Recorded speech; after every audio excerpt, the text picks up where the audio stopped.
failure of agriculture. But because of 500 years of slavery, with all without pay and agronomy, creating our mind a reverse psychology to think that agriculture is so low and dirty and dirty. The man.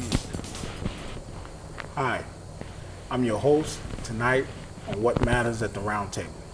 July the 5th, 2016. On Pegasus, we're live. You can call us at the station here, Time Warner's, Pegasus. Area code 607-272-0319. You might have something to say. You might want to get involved with the discussion we're having tonight. Or if you missed tonight live, you can pick us up, broadcast on Wednesday night at 9 p.m. Also, Thursday morning at 10:30 a.m. or Sunday at 3:30 p.m. But you can catch us tonight live at 7:30. What Matters at the Roundtable. Also here with me, co-host Milton Webb, and a special guest, Mayor Svante Myrick. How you doing? Good, sir. How are you? Good. Thanks for having me back. Yes, it's always a pleasure to sit with you guys. Yes, it is. Yeah. Good. We really want to know how this living wage is moving through the city. Yeah. We need to know, has it taken effect on the jobs for the city of Ithaca? Yeah, and it has. But that will mean different things to different members of the audience. So just sort of as background, you guys know because you've been on the front lines of this for a long time. Right. A living wage is, of course, a wage that people can live on. It's something where if I were to pay you this per hour, you could work 40 hours a week and be able to provide for yourself, your family. You'd be able to buy some health care. You'd be able to go on vacation, once a year. You'd be able to buy food and to pay your cell phone bill. Anything below that wage is what we call a poverty wage. Right now, the minimum wage, for example, it's like eight and a quarter, I think, right now. Eight and a quarter, you could work 40 hours a week. You wouldn't be able to do all that stuff. You'd still need government assistance, or you'd need to work 60 hours a week, 70 hours a week to provide for you and your family. And a lot of people in town do that now. Call it the Ithaca shuffle, right? You work two jobs, you work three jobs, you run from one job to the other job. So we're fighting sort of on two different fronts here. First, for all city employees, and we employ 450 people, we wanted to raise the wage to, at the very least, a living wage. And that's something that you were fighting for not only the city to do, but also the county to do, and to do with all of its contractors. The second place we're fighting is to raise the wage across Tompkins County to $15 an hour, which would actually be above minimum wage. Both fights are going well. I mean, the first one is already done. We voted a couple years ago to raise the wages for all city employees. Right now, they all make above the minimum wage. All of them make at least the living wage, and most make more than that. And that, that feels good as an employer to know that your employees are going to come to work and they're not going to be worried about the rent. Well, we all worry about the rent. I worry about the rent. But at least they can focus on their jobs a little bit. They don't have to worry about the groceries. They know they can pay their cell phone bill, so they can focus on the work. And the work that we do in the city is serving everyone else. But we also think that's important because we are role models. I mean, everybody's a role model. But especially as an employer, the city of Ithaca as a government, if we can't look at private employers, if we can't say to Walmart, if we can't say to Marriott with a straight face, look, we know it's tough to raise your wages. We know it because we did it. But we're telling you it's worth it, and we want you to do it too. If we don't have that sort of moral authority, then we can't lead in the direction we want. Which brings me to the second and larger point. The direction we want is to raise the wage for everybody in the county, and ideally everybody in the state. This past session in Albany, we made some good progress by raising the wage from $9 an hour. It will get above a living wage for everyone in New York City. That's what we want. By I think think it's 2020. So, And excuse me, is that a living wage for everybody, or is Yeah. that what Governor Cuomo wants at $15 an hour in 5 years? It's $15 an hour in 5 years. See, we're So- not with him. We're not on that bandwagon. Yes. And So we I told would. him that. Yeah. Yes, and we keep pushing for an even better deal. Frankly, the fact that he went to $15 at all is sort of amazing. A year ago, we were saying there's no way, but you guys kept pushing, we kept pushing, Yeah. and now he got it within 5 years. And I think there's two problems. Look what he did here. Yeah. He did $12 an hour for Right. Ithaca. Right, for upstate. Thank you. So that's the second thing. I mean, the first is I don't think it gets us there fast enough. Right. You know, $15 5 years from now is too slow. Second, the fact that he's got it tiered for upstate and downstate, the fact that I think we're going to get to 13 something while New York City gets to 15, is again, I think it's just wrong.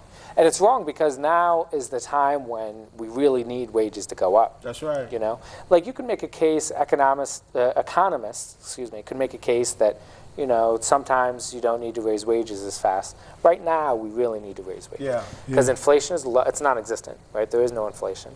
Gas prices are low. The stock market is high. Corporate profits are high. So what does that mean? It means you've got a lot of cash at the top and a lot of people struggling at the bottom. Yeah. The rent goes up, right? But your inflationary, your consumer products are not going up. What that means is that people can't buy stuff. So if you make whatever, you know, you call it, if you make cell phones, what you need, if you're going to make a profit, is people to buy your cell phones. Right. But if people's wages haven't gone up in years, and they haven't, nobody's going to be able to buy your cell phones. It actually slows down and drags down the whole economy. Right. That's the economic argument. As you know, there's a moral argument too. Somebody's going to work for you for 40 hours. If they're going to take care of you, you need to take care of them. It's that simple. Exactly. That's right. It's that simple. Yeah. But you do have a lot of companies out there that's not taking care of their people. And it's like, you know, we had a guy on the show, he wasn't being taken care of that at his job. And there's a lot of that going on around here, you know. And I was talking to a guy who was going to one of the trade school, the plumber trade school, I believe it was. And I asked him, I said, well, what are you guys looking at? He said, well, you know, if we can get some on-the-job training while we're doing what we're doing. And I was like, well, you know, you should have your people go down and talk to people. Yeah. Just putting up buildings. Yeah. To have y'all come in here and drywall, do the plumbing, you know, do the welding, do all of that stuff. Yeah. But I mean, you also got to look at, you know, the teachers that are teaching you always got to be where you are to make sure you got it right. Because if not, then he got to hire people to watch you. Right. So you got to be able to do your craft before you get in here Right. and get into a building and start doing what you need to do. Yeah. Which is a real challenge. I think that's why we need better job training programs. Because, like you said, those jobs are good paying jobs. Yeah. You know, if you can drywall, if you can, electricians, plumbers, they make good money, decent Right. money, enough to raise a family, Right. you know, buy a house or rent a nice apartment. The problem is breaking into those careers. You know, it's tough because, like you said, it is. if you don't have those skills already, few people are willing to teach you them because they're Right. trying to get the job done. Yeah. You know, and they don't want to get slowed down. So what do you do when you need people to have those skills, but the private sector is not willing to teach it? That's a moment where government is needed, is called for, and government's got to come in and say, okay, we know the private sector wants folks with this job because they're willing to pay it, and we know there are people out here who can't find work but would love to be able to work as an electrician. So we'll do a job training program. And we've let some of those slip in the last 10 years, but in the last 3, we've really focused on bringing them back. We had a CDL, remember our CDL job training program where we taught folks how to ride bus, Yeah. drive bus so that we could hire people at TCAT, hire them at the schools. Well, that worked well 10 years ago. We got rid of it 5 years ago. We're trying to bring it back now. 2 years ago, you remember we brought back in the hospitality training and employment program. That's for people who are going to get work at the new hotels. You see the new hotels that are just going to open, like the Marriott, right? Yeah.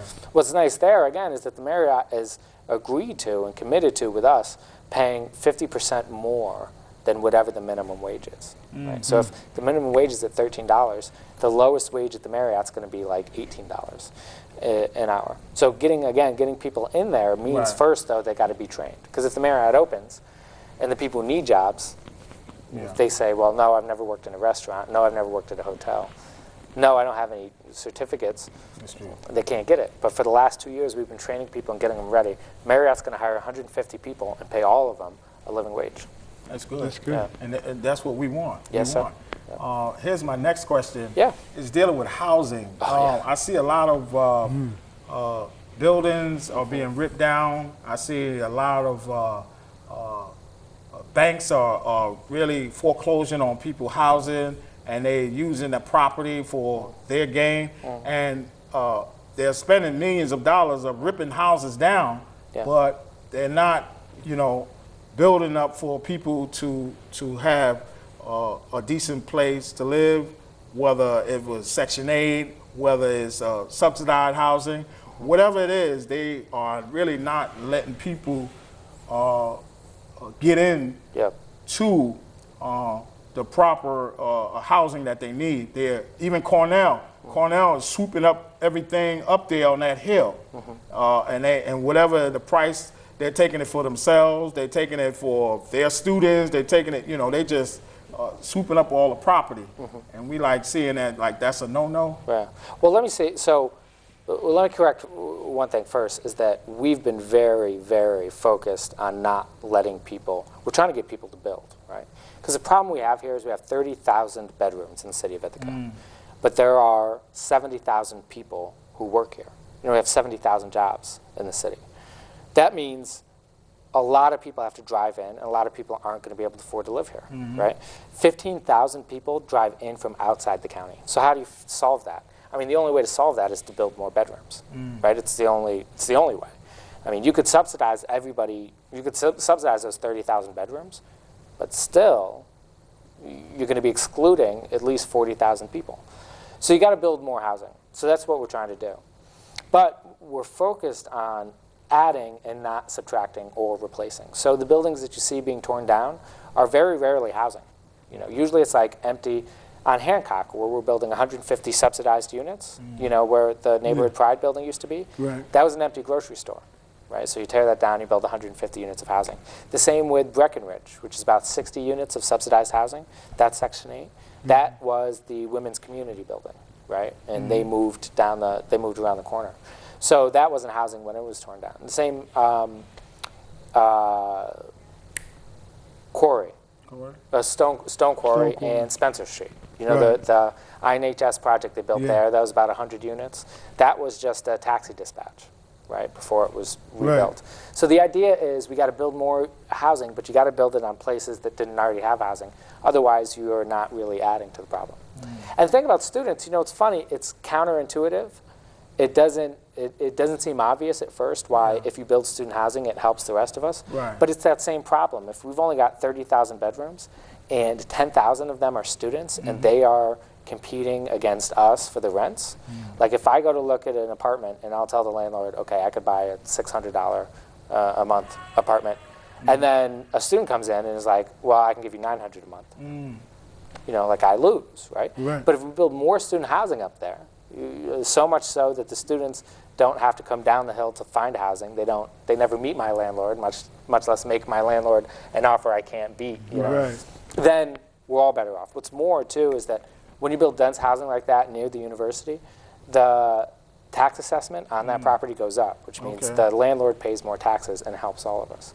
But the key is for this strategy to work. This always happens when we build housing.